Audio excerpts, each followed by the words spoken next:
building in shorts and t-shirts.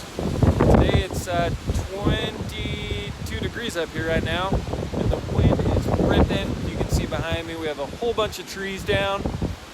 Luckily all of our lumber's still here. We didn't put any walls up, so that's good.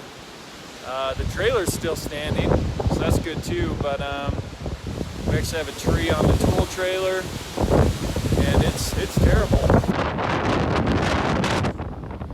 They're all down when it blows like crazy. All I'm going to say is, damn, that was crazy. We didn't get any building done today due to the wind. We lost a ton of trees, but we'll get back at it tomorrow.